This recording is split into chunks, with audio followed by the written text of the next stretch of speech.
안녕하세요. 오랜만입니다. 그동안 잘 지내셨어요? 오늘은 아, 눈이 내렸어요. 네, 도로에 눈이 얼어서 살얼음이 생겼습니다. 운전하시는 분들 그리고 야외에서 일하시는 분들 조심하셔야 될 것 같아요. 이번에 소개해 드릴 책은 빅터 플랑크의 죽음의 수용소에서라는 빅터 플랑크 작가님이 지으신 책입니다. 이분은 그 세계 2차 대전에서 이제 아우슈비츠 맞나? 거기 강제 수용소에서 살아서 나오신 분 생존자 중에 한 명이에요. 이분은 뭐 심리학 박사고 의학 박사죠. 거기서 수용소에서 생존해서 나와서 박사학위를 받고 아무튼 실존한 인물이고 실존한 얘기를 적은 거라서 더 의미가 있어요. 제가 이 책을 예전부터 읽고 싶었는데 서점 갈 때마다 맨날 깜빡깜빡하고 제목도 생각이 안 나고 막 그랬어요.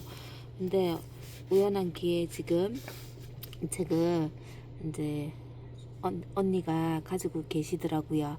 그래서 보자마자 언니 책 좀 빌려주세요 하면서 지금 열심히 읽고 있습니다. 제가 생각했던 거와 비슷해요.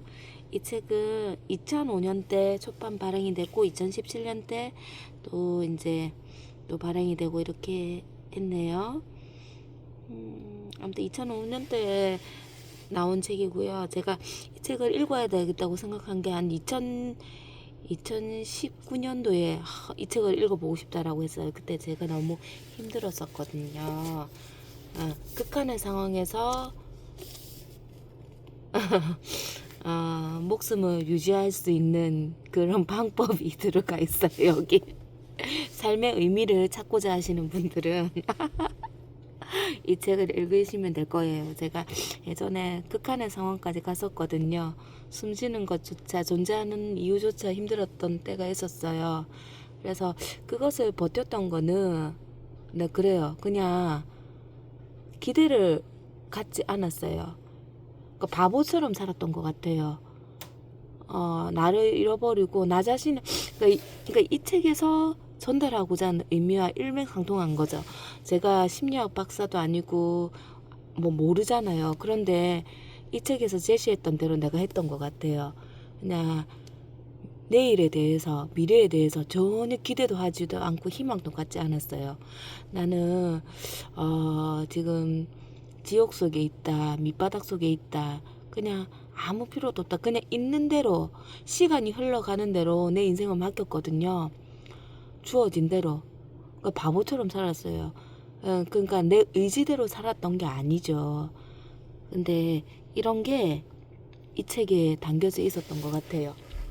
그러면서 제가 그 힘든 시기를 극복을 하고 오늘에 이르러서야 오늘에 이르게 되었어요. 지금도 다 치유가 된 건 아니지만 조금씩 이제 잃어버린 제 자아를 찾아가고 있는 것 같습니다. 예전에 저는 이런 모습이 아니었거든요. 예전에 저를 아시는 분들은 아시겠지만 저보고 참 많이 기가 죽었다고 하셨어요. 이렇게 기죽은 인생을 살지를 않았어요. 제 멋대로 하고 싶은 대로. 진짜 제가 어떻게 살았냐면 인생을 모르고 그냥 천진난만한 소년처럼 옛날에 살았어요. 그게 무슨 생인지 모르겠는데 세상이 그냥 마음 먹으면 뭐 큰 욕심 없이 마음 먹으면은 할 수 있다라고 저는 생각을 했었거든요. 근데 그게 아닌 거를 나이 이제 47, 48 이때에 깨우쳤어요. 그렇지만 아직까지 그 4차원적인 순수한 이 소녀 감성을 가지고 있어요. 예전부터 사람들이 20대 때도 그랬어요. 사람들이 저보고 4차원이라고. 언니는 생각하는 게 너무 독특하다라고 했었거든요. 이 독특한 인생 때문에 사회생활이 적합하지 않았던 것 같아요, 저는. 아무튼 그렇고요. 뭐 저의 인생 이야기를 살짝 썰을 풀었고, 빅터 플랭크의 죽음의 소용소에서는 이 작가님이 소개를 해드릴게요. 1905년 오스트리아 빈에서 태어나 빈 대학에서 의학 박사와 철학 박사를 받았다. 프로이드의 정신분석과 아들러의 개인심리학에 이은 정신요법 제3학파라 불리는 로고테라피 학파를 창시했다. 유대인이었던 그는 나치의 강제 수용소에서 겪은 죽음 속에서 자아를 성찰하고 인간 존엄성의 위대함을 몸소 체험하였다. 저서로서는 삶의 의미를 찾아서 의미를 향한 소리 없는 절규, 심리의 발견 등이 있다. 그죠? 이분은 제2차 세계대전을 겪었던 실존 인물이에요. 하나의 역사죠, 역사. 그리고 이 책은 이시영 박사님이 번역을 했어요. 이분의 양력을 또 소개해 드리겠습니다. 경북대학교 의과대학을 졸업하고 미국 예일대에서 정신과 신경정신과학 박사학위를 받았다. 경북대 의대 교수를 거쳐 서울대 의대 출강 및 강북 삼성병원장, 사회정신건강연구소 소장, 한국정신의학연구재단 이사장 등을 역임했다. 대한민국 정신의학계의 권위자이며 2009년 세로토닌 문화원을 설립하고 현재까지 대표로 있으며 활발한 연구, 저술, 강연 활동을 펼치고 있다. 저서로는 세로토닌 하라, 공부하는 독정이 살아남는다, 행복한 독정, 옮긴 책으로는 삶의 의미를 찾아서 등이 있다. 이시영 박사님 아마 얼굴 보시면 알 거예요. 굉장히 매체에서 많이 나오시는 분이고 프로그램도 많이 하셨어요. 그러면 이 책을 한번 페이지를 넘겨 보겠습니다. 이 페이지 컨텐츠는 어떻게 구성이 되어 있냐면 1984년 판에 붙인 서문이 8페이지 있고요. 옹기니 서문이 12페이지, 추천의 글 15페이지 있어요. 이제 어떻게 구성되어 있느냐. 1. 강제 수용소에서의 체험이 있고, 그리고 2. 로고 테라피의 기본 개념이 있고, 3. 비극 속에서의 낙관이 있어요. 이 책은 입문서적이에요. 246페이지. 간단히 읽을 수 있어요. 책이 별로 두껍지가 않거든요.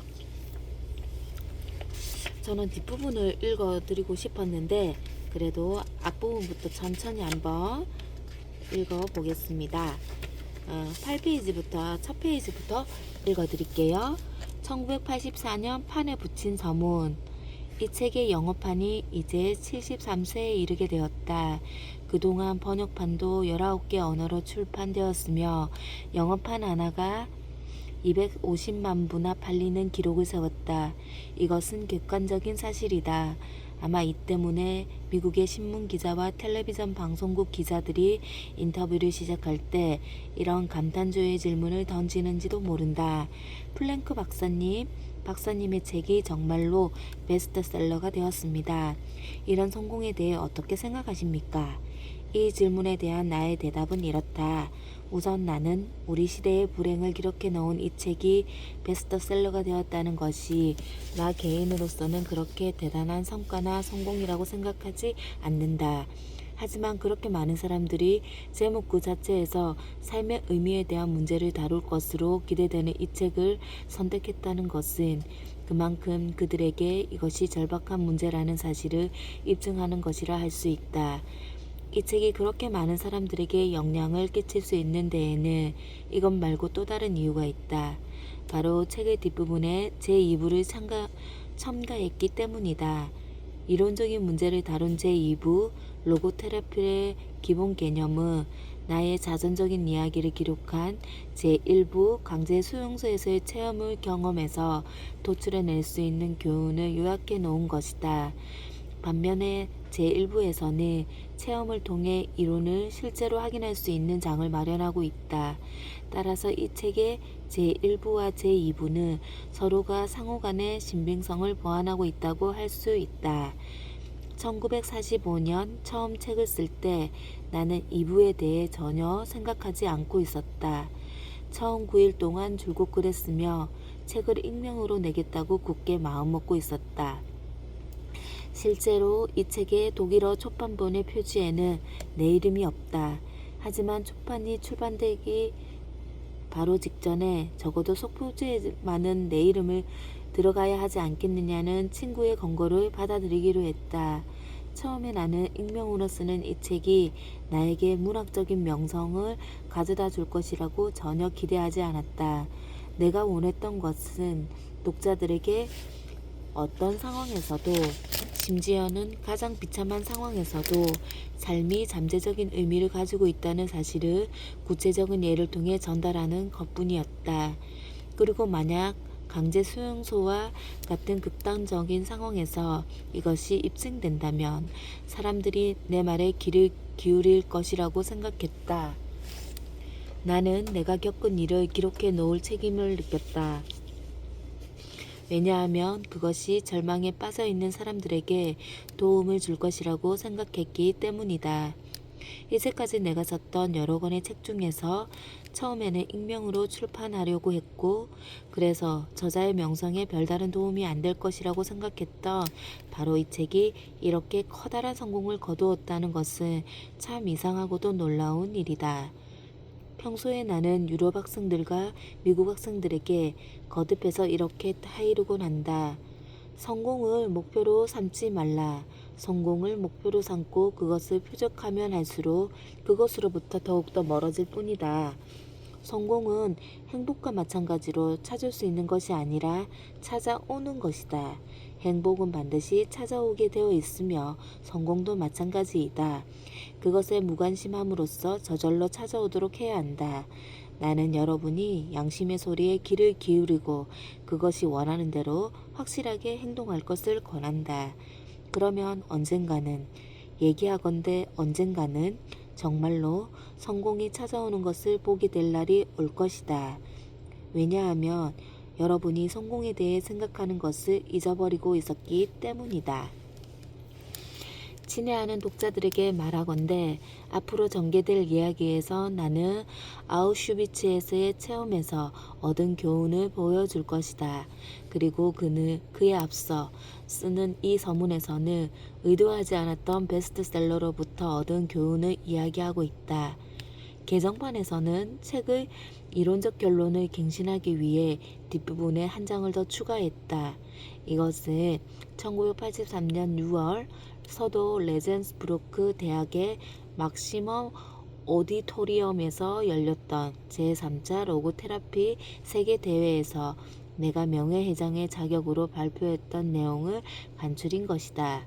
이것을 1984년 판의 후기에 추가하고 그 제목을 비극 속에서의 낙관으로 붙였다.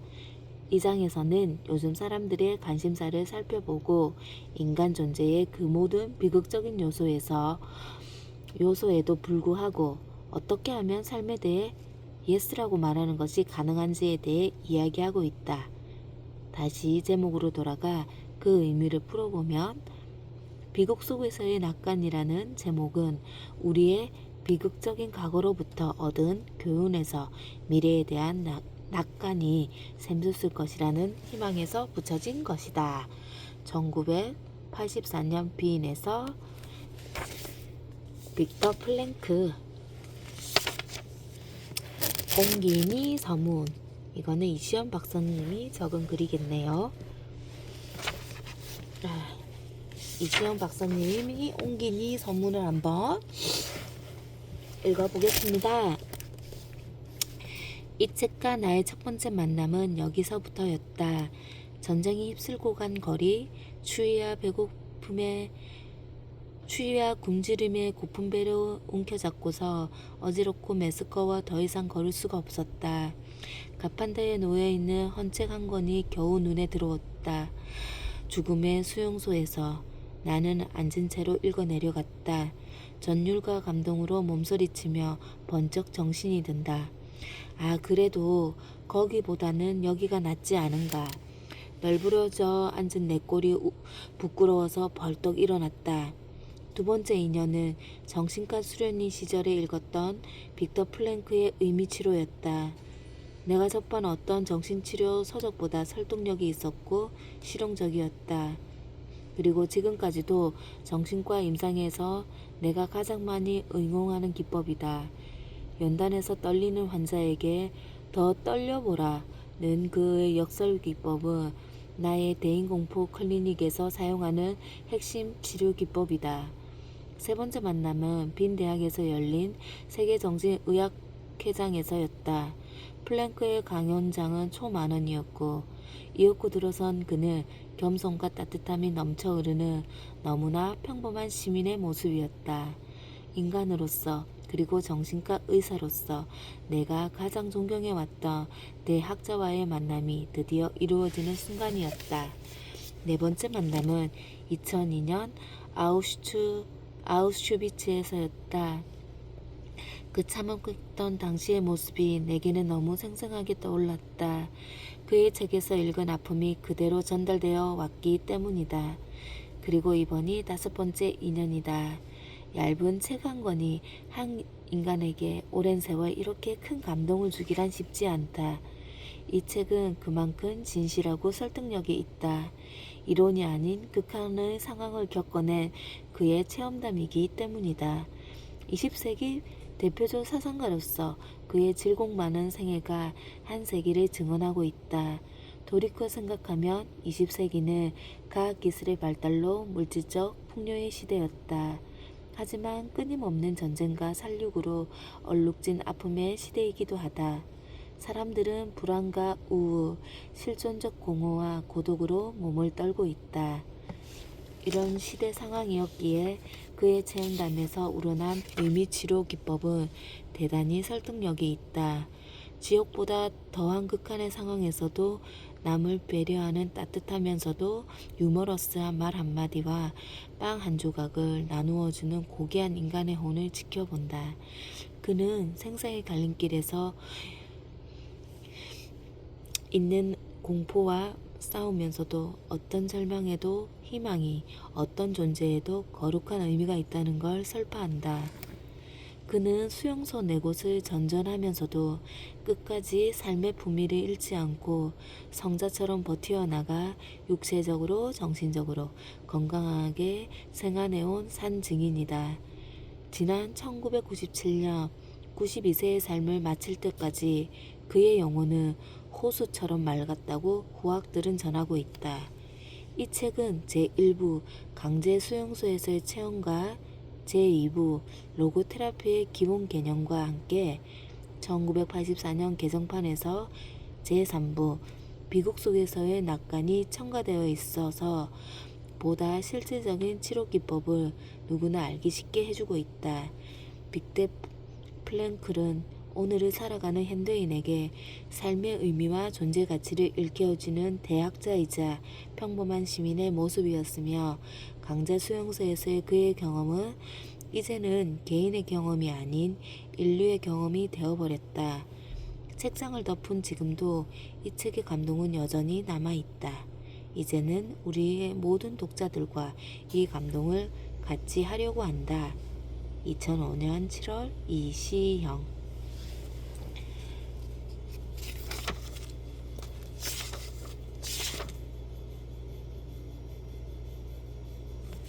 그리고 추천의 글이에요. 이제 이 책을 추천해 준 사람은 골든 올폴트 외국 사람이 추천서를 적었나 봐요.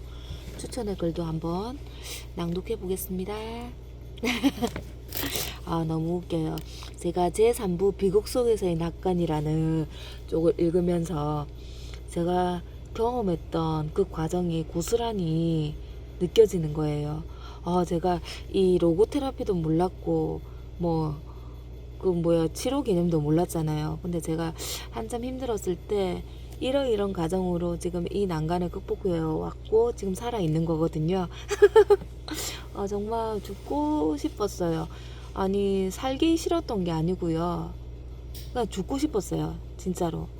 눈 뜨는 것도 싫었고요. 숨 쉬는 것 자체가 싫었어요. 이 세상에서 사라지고 싶었던 순간이 한동안 있었는데 진짜 살기가 싫은 게 아니고 죽고 싶었던 적이었거든요. 그냥 지옥이든 천국이든 하늘나라도 가고 싶고 생을 포기하고 싶었는데 그때가 있었는데 제 3부 비극 속에서의 낙관 이 과정이 제가 몸소 체험했더라고요. 와.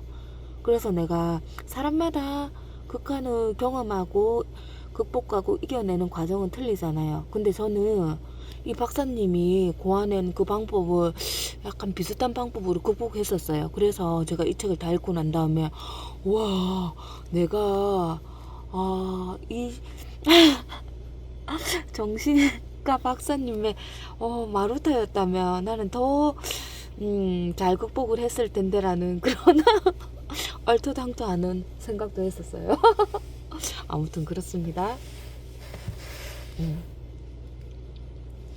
추천의 글 15페이지 한번 읽어보겠습니다.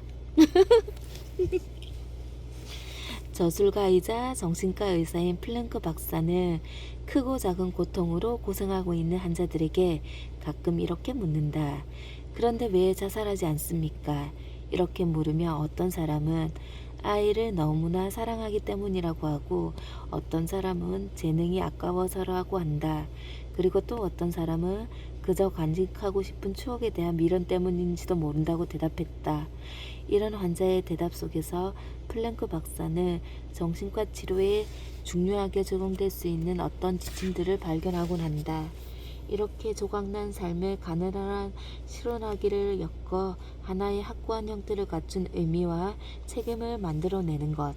이것이 바로 플랭크 박사가 독창적으로 고안해낸 실존적 분석, 즉 로고 테라피의 목표이자 과제이다.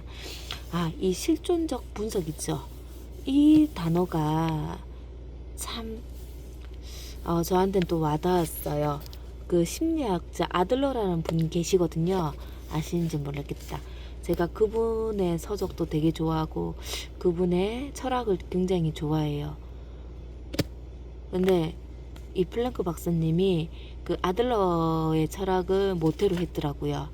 그래서 인간 본성은 선하지만 선한 사람들이 더 우울증에 잘 걸리고 고독하다는 그런 명제를 바탕으로 출발을 하는 것 같더라고요. 아들레의 심리학이나 철학이 저하고는 약간 비슷하게 접목이 되어서 이 책이 저한테는 더 특별하게 여겨졌습니다. 이 책에서 플랭크 박사는 로고테라피를 창안하는 계기가 되었던 자신의 체험을 얘기하고 있다. 잔인한 죽음의 강제 수용소에서 생활하면서 그는 그 자신의 벌거벗은 실종과 만나게 된다. 아버지, 어머니, 형제, 그리고 아내가 모두 강제 수용소에서 죽음을 맞았거나 가스실로 보내졌다. 누이만 제외하고 가족 모두가 강제 수용소에서 모살을 당한 셈이다. 가진 것을 모두 잃고 모든 가치가 파괴되고 추위와 굶주림, 잔혹함, 시시각각 다가오는 몰살의 공포에 떨면서 그는 어떻게 삶이라는 것이 보존해야 할 가치가 있는 것이라고 생각할 수 있었을까? 정신과 의사라면 이와 같이 극한 상황에 직면했던 한 정신과 의사의 말에 귀를 기울일 필요가 있다. 만약 그런 사람이 있다면 그는 인간이 처한 상황을 따스한 마음을 가지고 슬기롭게 바라볼 수 있을 것이다. 플랭크 박사의 말은 진실로 심오한 울림을 지니고 있다. 왜냐하면 이 이야기가 꾸며낸 것이 아니라 바로 그 자신의 절실한 체험에서 우러나오는 것이기 때문이다.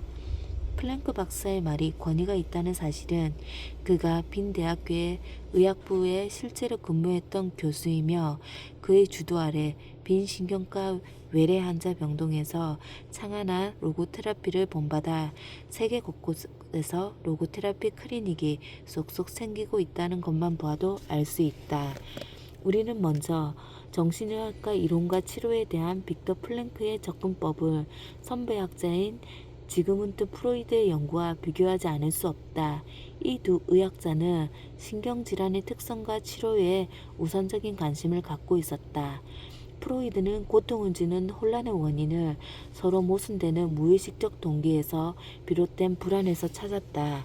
반면에 플랭클은 신경질환의 여러 형태를 분류한 다음 그 중에서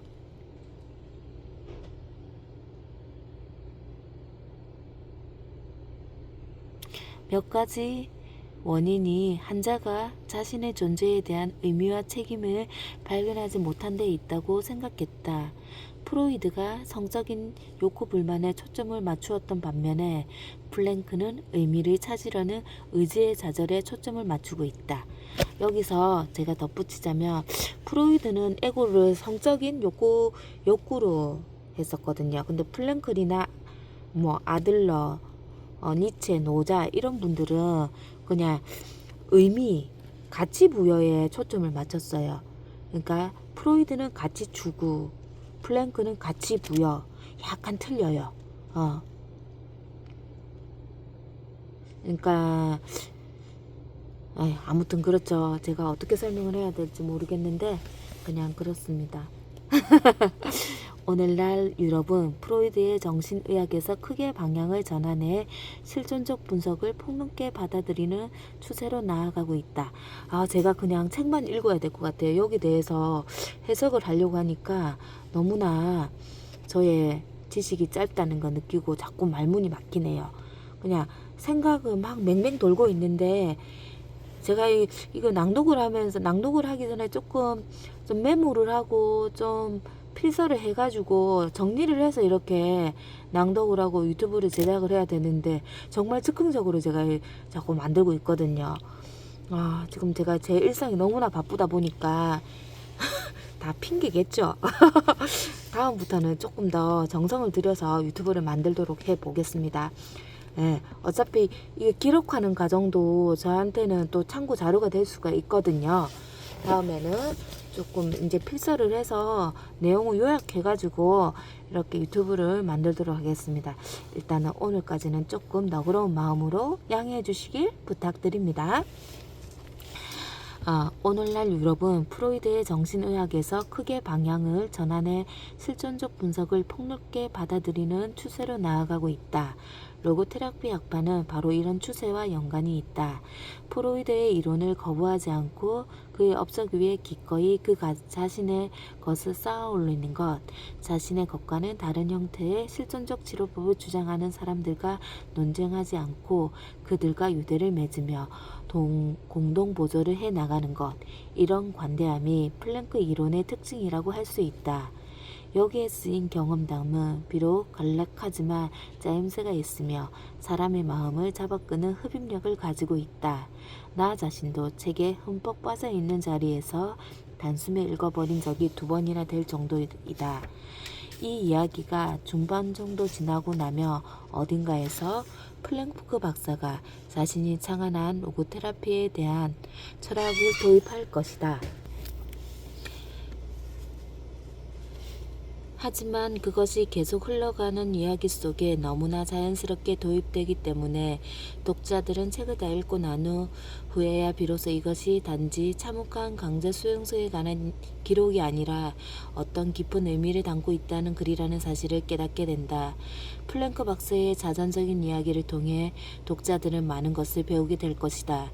그는 인간이 우스꽝스럽게 헐벗은 자신의 생명 외에 이룰 것이 아무것도 없다는 사실을 깨달았을 때 어떤 일이 벌어지는지를 보았다. 플랭크는 이때 사람들의 마음속에서 일어나는 감정과 무감각의 복잡한 흐름을 생생하게 묘사한다. 제일 먼저 그들은 자신의 운명에 대해 냉정하고 초연한 궁금증을 갖는 것에서 구원을 찾는다. 그런 다음에는 곧 살아남을 가능성이 희박한데도 불구하고 자신에게 남아있는 삶을 지키기 위한 작전에 들어간다. 가까이에서 자기를 지켜보는 사랑하는 사람의 모습을 떠올리는 것으로, 종교에 의지하거나 농담을 하는 것으로, 너무나 항온같이 마음을 치유해주는 아름다운 자연을 단지 한번 바라보는 것으로 그들은 굶주림과 수모, 공포, 그리고 불의에 대한 깊은 분노의 감정들을 삭힌다. 하지만 명백하게 몰상식한 이런 실현에서 더 큰 의미를 찾도록 도와주지 않는 한 위에서 이야기한 순간적인 위안들은 그들에게 살고자 하는 의지를 북돋아 줄 수는 없다. 바로 여기서 우리는 실존주의의 주제와 만나게 된다. 즉 산다는 것은 곧 시련을 감내하는 것이며 살아남기 위해서는 그 시련 속에서 어떤 의미를 찾아야 한다는 것이다. 만약 삶에 어떤 목적이 있다면 시련과 죽음에도 반드시 목적이 있을 것이다. 하지만 어느 누구도 그 목적이 무엇인지 말해줄 수는 없다. 각자가 스스로 알아서 이것을 찾아야 하며 그 해답이 요구하는 책임도 받아들여야 한다. 그렇게 해서 만약 그것을 찾아낸다면 그 사람은 어떤 모욕적인 상황에서도 계속 성숙해 나갈 수 있을 것이다. 여기서 플렁크 박사는 다음과 같은 니체의 말을 인용한다. 왜 살아야 하는지를 아는 사람은 그 어떤 상황도 견뎌낼 수 있다. 강제 수용소에서는 모든 상황들이 가지고 있는 것을 상실하도록 만든다. 평범한 삶에서는 당연했던 모든 인간적인 목표들이 여기서는 철저히 박탈당한다. 남은 것이라고는 오로지 인간이 가지고 있는 자유 중에서 가장 마지막 자유인 주어진 상황에서 자신의 태도를 취할 수 있는 자유뿐이다. 과거 스토아 학파는 물론 현대의 실존주의자들도 인정하고 있는 이 기본적인 자유가 플랭크 박사의 이야기에서는 아주 생생한 의미를 갖는다. 수용소에 갇힌 사람들은 그저 평범한 보통 사람일 뿐이다. 하지만 그 중에 적어도 자신의 시련을 가치 있는 것으로 만들므로써 외형적인 운명을 초월하는 인간의 능력을 보여준 사람들도 있었다. 정신과 의사인 저자는 환자들이 그런 특별한 능력을 갖도록 하기 위해 어떻게 그들을 도와야 하는지 알고 싶어 했다. 어떻게 하면 환자들에게 상황이 아무리 참담해도 무언가를 위해 자기 삶에 책임을 져야 한다는 생각을 깨우쳐 줄 수 있을까? 이와 관련해 플랭크 박사는 자신이 직접 강제 수용소의 동료들을 대상으로 했던 집단 치료에 얽힌 감동적인 이야기를 들려준다. 출판사의 요청으로 플랭크 박사는 이 책에 로고테라피의 기본 원리에 대한 간단하고도 명쾌한 해설과 참고 문헌을 첨부했다. 지금까지 정신치료법의 제3학파, 선구자인 프로이드를 제1학파, 아들러를 제2학파로 부름. 제3학파의 이론을 담은 책은 대부분 독일어로 쓰였다. 따라서 플랭크 박사 자신의 개인적인 경험을 담은 이 책에 로고테라피의 기본 원리와 참고 문헌이 첨부된 것을 무척 반갑게 여기는 독자들도 많을 것이다. 유럽의 실존주의자들과는 달리 플랭크 박사는 비관론자도 아니고 반종교주의자도 아니다. 이와는 반대로 그는 곳곳에 만연한 고통과 악의 세력을 몸소 경험한 사람으로서 공경을 이겨내고 자신을 이끌어줄 진리를 찾아내는 인간의 능력에 대해 놀랍도록 희망적인 시각을 가지고 있다. 나는 독자들에게 진심으로 이 책을 권한다. 왜냐하면 이 책에는 인간 문제의 가장 심오한 의미에 초점을 둔 한 사람의 극적인 경험담이 들어있기 때문이다. 문학적인 가치는 물론 철학적인 가치도 지니고 있는 이 책에는 우리 시대의 가장 중요한 정신의학의 동향을 알 수 있는 유익한 지침서가 될 것이다. 골든 알퍼트. 그럼 강제 수용소의 체험 제1장으로 들어가 보겠습니다. 제1장 강제 수용소에서의 체험. 강제 수용소에 있었던 보통 사람들의 이야기. 25페이지입니다. 이 책은 어떤 객관적인 사실이나 사건에 대한 보고서가 아니다. 개인적인 체험, 즉 수백만 명의 사람들이 시시때때로 겪었던 개인적인 체험에 관한 기록이다. 생존자 중 한 사람이 들려주는 강제 수용소 안에서의 이야기이다. 그동안 너무나 많이 들어왔던 끔찍한 공포에 관한 이야기가 아니라 수많은 사람들이 겪었던 작은 고통들에 관한 이야기이다. 다시 말해서 이 책은 강제 수용소에서의 일상이 평범한 수감자들의 마음에 어떻게 반영되었을까 하는 질문에 답하기 위해 쓴 것이다. 여기에 나온 이야기의 대부분은 규모가 큰 수용소나 이름 있는 수용소에 있었던 것이 아니다. 대량 학살이 실제로 자행되었던 소규모 수용소에서 일어났던 것이다. 또한 이 이야기는 위대한 영웅이나 순구자의 고난과 죽음에 관한 이야기가 아니며 관리인 행세를 하며 특권을 누렸던 카포들이나 유명한 수감자들에 관한 이야기도 아니다. 저명 인사의 실현에 관한 이야기가 아니라 이름도 없고 기록도 없이 죽어간 수많은 희생과 시련 그리고 죽음에 관한 이야기이다. 소매에 신분을 구별해주는 특별한 표시조차 달지 못한 채 카포들의 메시를 받았던 보통 수감자들의 이야기이다. 카포, 우리 안의 또 다른 지배자. 보통 수감자들에게 먹을 것이 아주 조금 있거나 아예 없을 때에도 카포들은 절대로 굶는 일이 없었다.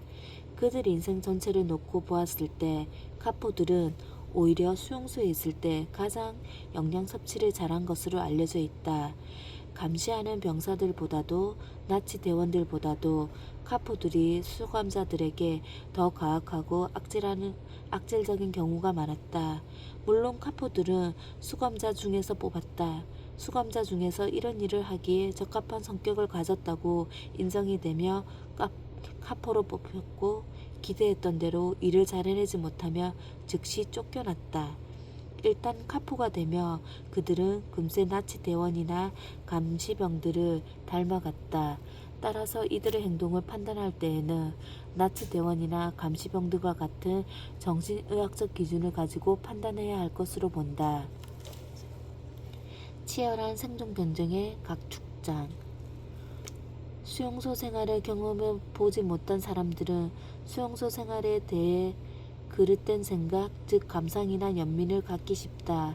하지만 밖에 있던 사람들은 당시 수감자들 사이에서 벌어졌던 생존을 위한 치열한 싸움이 무엇을 의미하는지 전혀 모른다. 그것은 일용할 양심과 목숨 그 자체를 위한 투쟁이자 자기 자신과 사랑하는 친구를 구하기 위한 피 비린내 나는 투쟁이었다.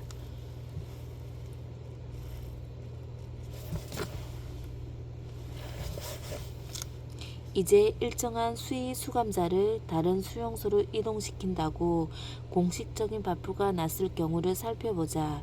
그러면 사람들은 그 최종 목적지가 당연히 가스실일 것이라고 생각한다. 수감자 중에 병에 걸렸거나 쇠약해서 일을 할 수 없는 사람들을 뽑아 가스실과 화장터가 있는 큰 수용소로 보내고 죽여버리는 경우가 종종 있기 때문이다. 그 해당자를 가리는 과정이 꼭 개별적인 수감자들 사이에 혹은 수감자 집단 사이에 벌어지는 무차별적인 싸움의 도화선이 된다. 그들에게 중요한 것은 희생자 명단에서 자기 자신의 이름이나 친구의 이름을 지우는 것이다. 한 사람을 구하려면 다른 사람을 희생시켜야 한다는 것을 뻔히 알고 있으면서도 말이다. 수송을 할 때마다 수송 인원은 정해져 있다. 수감자들에게는 모두 번호가 있었고 그들의 번호 이상의 의미를 갖지 못한다.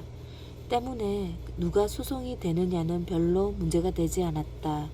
수용소로 들어올 때 수감자들의 신상을 적은 기록은 소지품과 함께 압수되었다. 따라서 수감자들은 가짜로 이름이나 직업을 댈 수 있었으며 여러 가지 이유로 실제 이렇게 수감하는 수감자들도 많았다. 수용소 당국이 관심을 갖는 것은 잡혀온 사람들의 번호였다. 이 번호는 수감자의 살갗에 문신으로 새겨지거나 바지나 윗도리 혹은 외투에 수놓아졌다. 감시병이 어떤 수감자를 벌주고 싶다고 생각하며 그저 그 번호를 힐끗 보기만 하면 그만이었다. 그는 절대로 이름을 물어보지 않았다. 그렇다면 이제 곧 수송될 처지에 놓인 수감자들을 살펴보자. 그들에게는 도덕적이고 윤리적인 문제에 대해 관심을 기울일 여유도 없고 또 그러고 싶은 생각도 없다.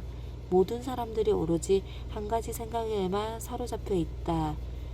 집에서 자기를 기다리고 있을 가족을 위해 살아남아야 한다는 생각, 아니면 이제 곧 끌려갈 친구의 목숨을 구해 주어야 한다는 생각뿐이다.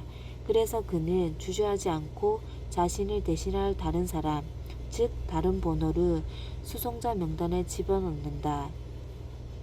앞에서 이미 말했지만 카포는 인간의 부정적인 측면을 기준으로 선발한 사람이다. 수감자 중에서 가장 성질이 난폭한 사람에게 이 일이 돌아갔다. 운 좋게 가끔 예외적인 경우가 있기는 하지만 나치 대원들에 의해 행해지는 이런 카포 선발과는 별도로 수감자들 사이에서도 시시때때로 자체 선발이 행해지고 있었다. 이 수용소에서 저 수용소로 몇 년 동안 끌려다니다 보며 결국 치열한 생존 경쟁 속에서 양심이라고는 눈꽃만큼도 찾아볼 수 없는 사람들만 살아남게 마련이다. 그들은 수단과 방법을 가리지 않을 각오가 되어 있는 사람들이었다. 자기 목숨을 구하기 위해 잔혹한 폭력과 도둑질은 물론 심지어는 친구까지 팔아넘겼다. 운이 아주 좋아서였든 아니면 기적이었든 살아 돌아온 우리들은 알고 있다. 우리 중에서 정말로 괜찮은 사람들은 살아 돌아오지 못했다는 것을. 이 책을 쓰게 된 동기. 강제 수용소에서 실제로 일어난 일을 기록한 글은 그동안 수없이 많이 있었다. 하지만 이 책에서는 비록 실제로 일어난 일이더라도 그것이 한 개인의 체험과 관련된 경우에만 중요한 의미를 갖는다. 앞으로 전개될 글에서 내가 밝히고자 하는 것은 이런 체험의 명확한 본질이 무엇인가 하는 것이다. 수용소 생활을 겪어본 사람들을 위해 나는 그들의 체험을 오늘날의 시각에서 설명하고자 한다. 그리고 수용소에 들어가 보지 못한 사람들에게는 그곳에서 살아온 사람들, 그리고 아직도 사는데 어려움을 겪고 있는 극소수의 사람들이 당했던 일에 대해 말해주고 그 사람들을 이해하는 데 도움을 주려고 한다. 수용소에서 있었던 사람들은 말한다. 우리는 우리가 겪었던 일에 대해 얘기하고 싶지 않습니다. 사실 그 안에 있었던 사람들에게는 더 이상의 설명이 필요 없으니까요. 그리고 밖에 있었던 사람들은 우리가 그때 무엇을 느꼈는지 그리고 무엇을 느끼고 있었는지 잘 모릅니다. 이 주제를 논리정연하게 설명하는 것은 매우 어려운 일이다. 왜냐하면 정신의학은 과학적인 객관성을 필요로 하기 때문이다. 하지만 자기 자신이 수감자로 갇혀 있으면서 이 모든 것을 목격한 사람이 과연 객관적인 시각을 가질 수 있을까? 밖에 있었던 사람들이라면 물론 그런 공정한 시각을 가질 수 있다. 하지만 그들은 진정한 가치를 지닌 증언을 하기에는 문제의 핵심에서 너무 멀리 떨어져 있었다. 오로지 그 안에 있었던 사람들만이 알고 있다. 그의 판단이 객관적이지 못할 수도 있다. 그의 평가가 지나칠 수도 있다. 하지만 이것은 불가피한 일이다. 이런 일을 할 때에는 그 어떤 개인적인 편견도 버려야 하는데 바로 이 점이 이런 종류의 책이 지니고 있는 어려움이다. 지극히 내밀한 체험을 털어놓기 위해 용기가 필요한 때도 있었다. 이 책을 쓸 때 나는 원래 내 수감 번호만 쓰고 이름은 익명으로 하려고 했다. 그러나 원고를 완성했을 때 익명으로 책을 출판할 경우 책이 지닌 가치의 반을 잃어버리게 된다는 것을 깨달았다. 내 신념을 공개적으로 이야기하기 위해 용기를 가져야 했다. 그래서 자신을 드러내는 것을 극도로 싫어함에도 불구하고 나는 문장 하나도 빠지지 않도록 세심한 주의를 기울였다. 이 책의 내용에서 객관적인 이론을 도출해내는 일은 다른 사람의 몫으로 남겨두기로 한다. 이 이론들은 제1차 세계대전 이후 연구가 시작되어 우리에게 철조망병 증후군으로 널리 알려진 수용생활의 정신의학에 일정한 공헌을 할 수 있을 것으로 보인다. 제2차 세계대전 덕분에 우리는 집단 정신병리학에 대한 이해의 폭을 훨씬 넓힐 수 있었다. 왜냐하면 이 전쟁은 우리에게 신경감인 상태와 강제 수용소를 경험할 수 있도록 해주었기 때문이다. 믿음을 상실하면 삶에 향한 의지도 상실한다. 페이지 31페이지까지만 한번 읽어드렸습니다. 이 책은 그냥 삶이 불안하고 불행하다고 느끼는 사람들, 그 주변인들이 한번 읽어보며 삶의 의미를 느끼고 자신의 존재 이유를 한 번 더 생각할 수 있는 계기가 되는 책인 것 같습니다.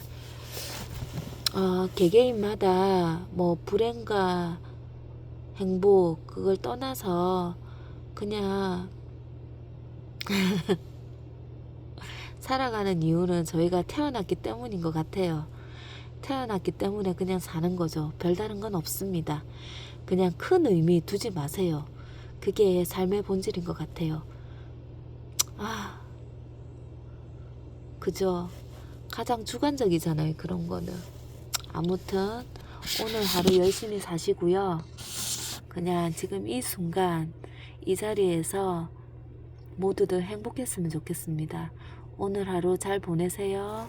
여러분 안녕.